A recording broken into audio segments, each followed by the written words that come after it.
Hey, what's up, guys? It's 14 here in the closet because I don't want to get out of the closet yet. Ah, yeah. Today I want to talk about the how you can use your USP, your unique selling proposition, which is basically your unique thing from your product that is gonna make you money or is gonna attract a lot of people. Well, not a lot, but certain amount of people that they're gonna buy your product or your stuff or your service, whatever. Guaranteed, yeah, guaranteed. This is a concept that is usually used in marketing, or rather say, yeah, it's almost used in everywhere. Every single company, every single product, they have something that unique that is making them attract people, and those people become loyal customers. Well, in some case, in sometimes, or let's say frequently, it happens. It often happens. It often happens that because of the unique thing of the product or the service, they attract people that later they become into oh my god, yeah, loyal customers, that's right. So how can you find your freaking USP if you don't know, what is your USP, if you don't know, if you didn't even know what the heck was or what the heck is unique selling proposition. If you feel that you have nothing new from your product or your service, it's fine, dude. It's fine. You can find it in some way, and and this is gonna be the right video for you. That's right. That's what I'm talking to you. The right video for you. Okay, so I'm gonna give you 4 tips or 4 options that you can use for your product, and it won't take you it won't take you yeah, a lot of time for finding the USP. I'm pretty sure I'm pretty sure 1 week, 2 weeks, and or even just days, but just for just for saying just for staying sure or staying safe, I'm gonna say 1 week or 2 weeks. But after that, man, if you find your unique same preposition using these 4 things, I'm pretty sure that you can market it, and that little unique thing, it's gonna make the 80% of the 80% of the conversions. So here are the here are the 4 things that I'm about to say, which is first.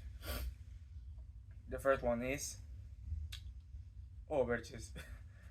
Of course, if you have something unique, if you know that something is new from your product, if you know that your product is new or unique in some way, yeah, yeah, it's completely unique or new for the market that you want to target, bro, do it, man. Of course, you should market it, or let's say you must market it if you want to make most of your sales, if you want to print profit, not just money but profit, man. I'm just exaggerating, but you get what I'm saying. It's no clue for me if I come up with an agency that it's unique in some particular way, or rather say if it's clear what's new from my agency. Of course, I'm gonna market it because I'm gonna attract more businesses that is going to be interested in my agency because it's new, because it's unique. It's not like the other agencies in my competition that almost all of them are equal. No, mine is unique, mine is new, so they're gonna be more attracted to mine because they feel that if something is new and unique, that means that it's fresh. So it's a it's a hope. It's like a hope to get more results than trying to find another agency in the competition who is kind of the same as the other ones, like an NPC, just to just to say, I mean, just to see the same result in 30 months or 60 months. So now that you got this part, which is pretty simple, pretty easy, of course, if you have something new, go ahead, market it, or else you're gonna, god damn it, you're gonna miss a lot of money. Damn it. Just do it. Just do it. Second thing, of course, if you don't know that, or you don't feel that your product is unique or new, okay, it's fine. Like I said, there are other ways that you can find uniqueness in your product in some way. That's why I'm giving you four. And the second one is, oh, let me remember, because I'm doing this video pretty cold with my cold mind. I didn't make a script. I didn't prepare for this. I just grabbed my tripod, and I put my cell phone over there, and I started to and I said, recording myself in the closet sounds pretty cool. I'm gonna do it right now. Boom. Okay. Second thing, sell something common of your product as new. What do you mean by that? Okay, it's pretty, for me it's pretty hard to explain, or rather say it takes time to understand, but it's simple. Let's say for example that you let's say for example that you sell bananas, right? Okay, you sell bananas as the competition, you're not unique. That's fine.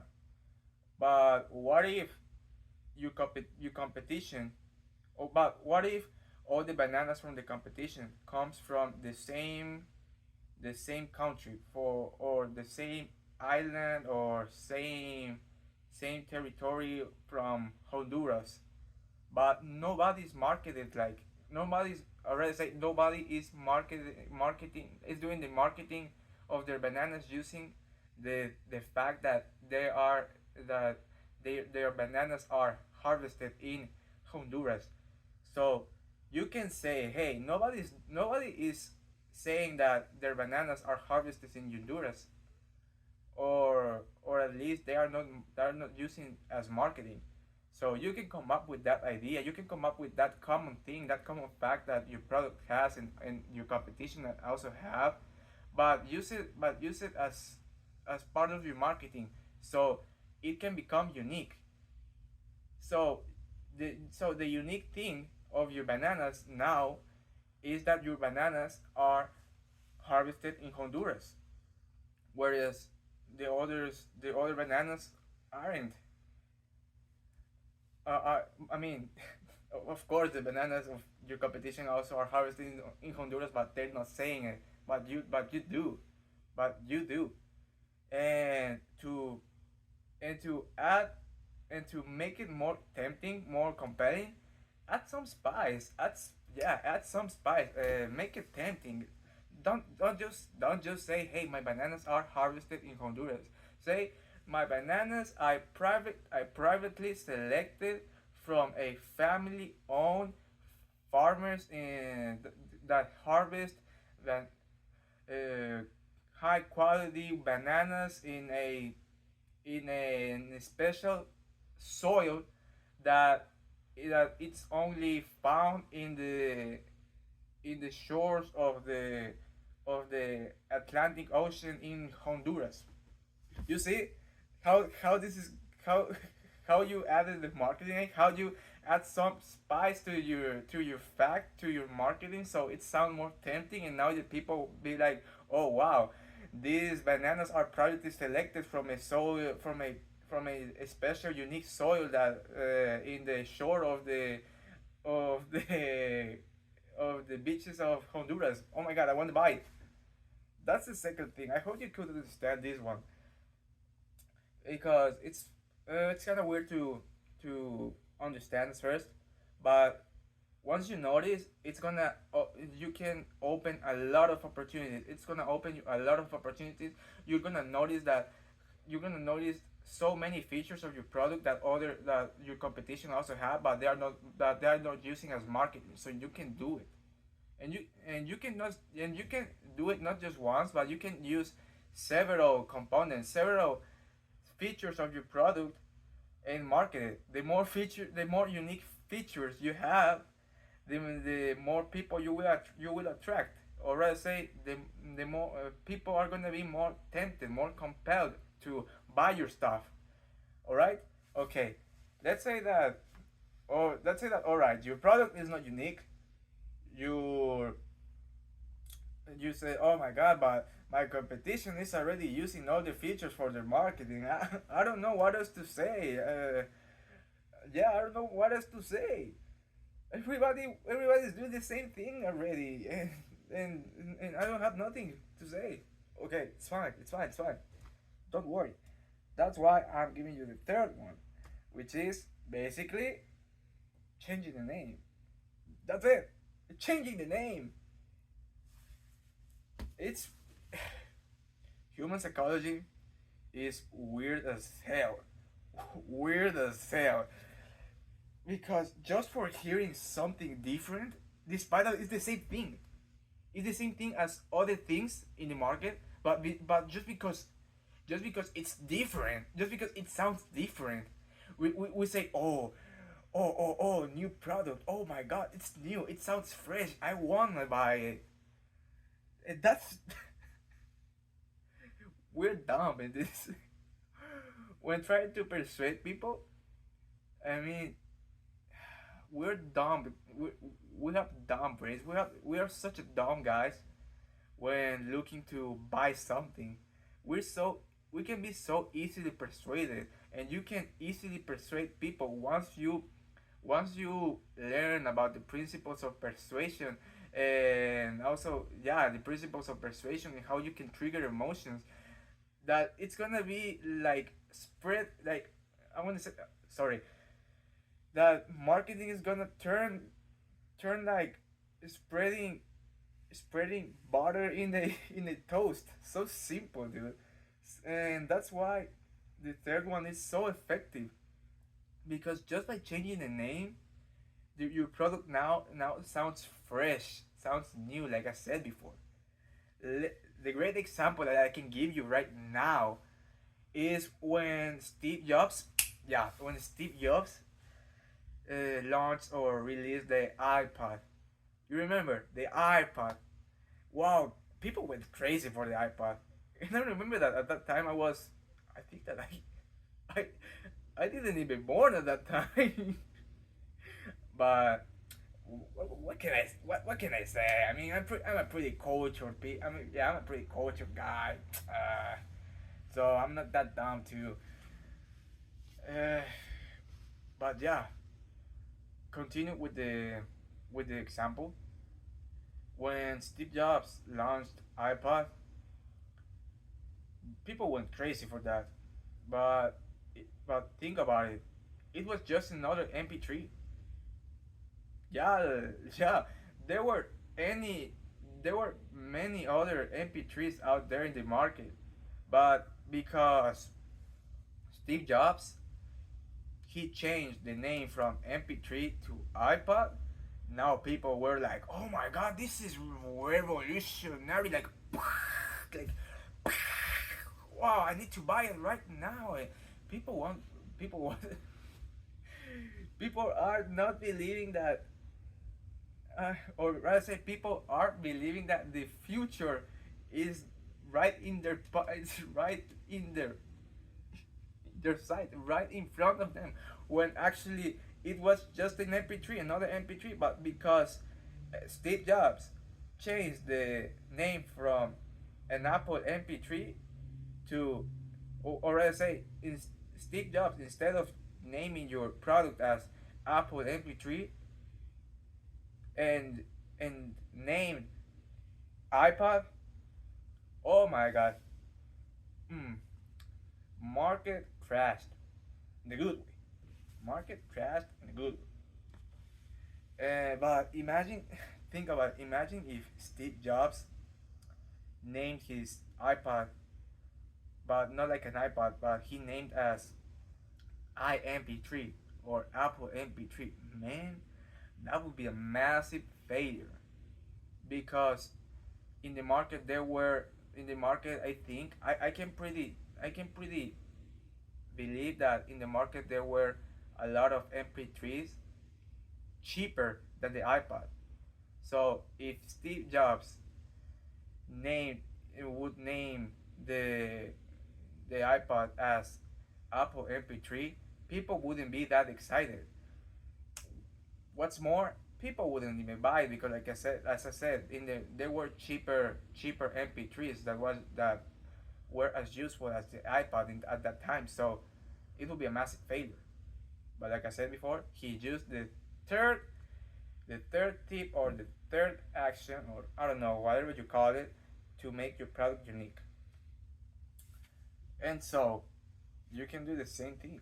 You just have to be a little bit creative, and one day you will come up with a cool name that that you can use it for later and say that this thing is new, and people are gonna buy it. Like people bought the iPod. Yup. And now the last one, it's the mission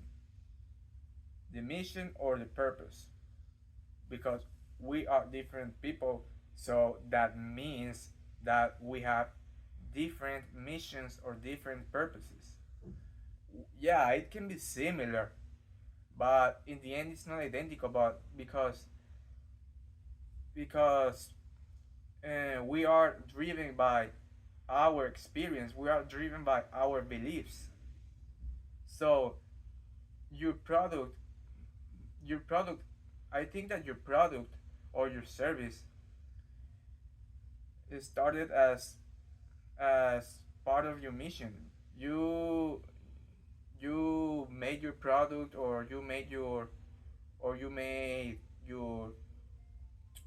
service with a purpose, with a mission, or an ambition, which is going to be different than in your competition, because like I said before, we are different persons. We are driven by our beliefs, by our experiences.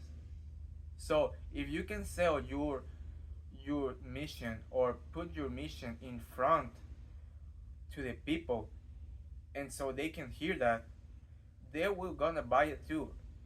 But not just because it's gonna sound new, but also, hear me this out, because if you use this technique, you're not gonna only attract people who buy your stuff, but there are gonna be people who is going to be relatable with your product, because they maybe have, like I said, they maybe have similar missions, or similar purposes aligned to yours, or vice versa.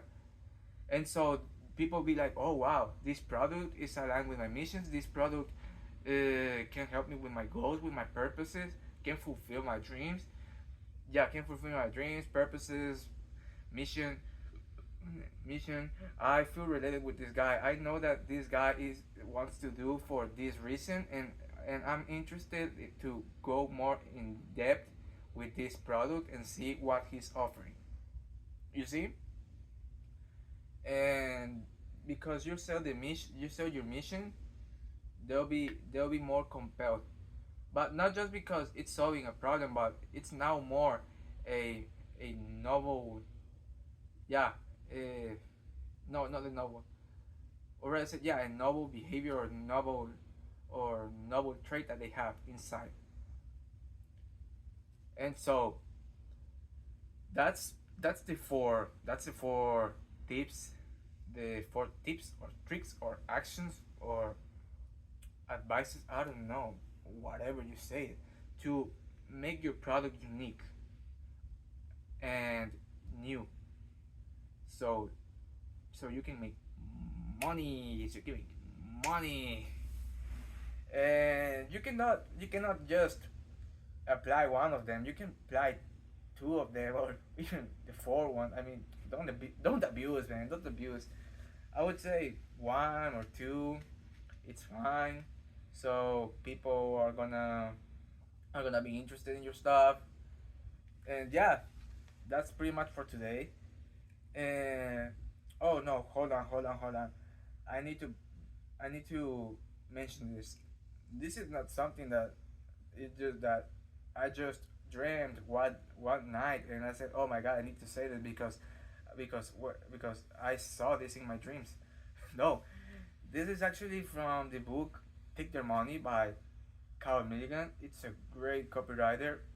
Thus, he's he's a great persuader. He knows how to persuade people. He knows how to compel people. So he knows this stuff so well, way better than me. And I'm showing you to this in case you haven't read Take Their Money. But I suggest you though. I suggest you because you will learn a lot about not just copywriting but persuasion in general. And also that I'm doing this because I want to create content. I want to create content. Come on, I need content in my YouTube, and also that I want to share what I learn every day or every week, or something that shocked me, and I want to share it as well. And that's and right now, the thing that I'm saying right now, or let's say the topic that I'm talking about, it shook me. Yeah. And so my desires of sharing this was itching me, so I'm doing this right now. And that's it for today. Yeah, that's it for today. And I hope you have a wonderful day, because for me, yeah, it's gonna be a good day too. So, for Gene, out. Bye.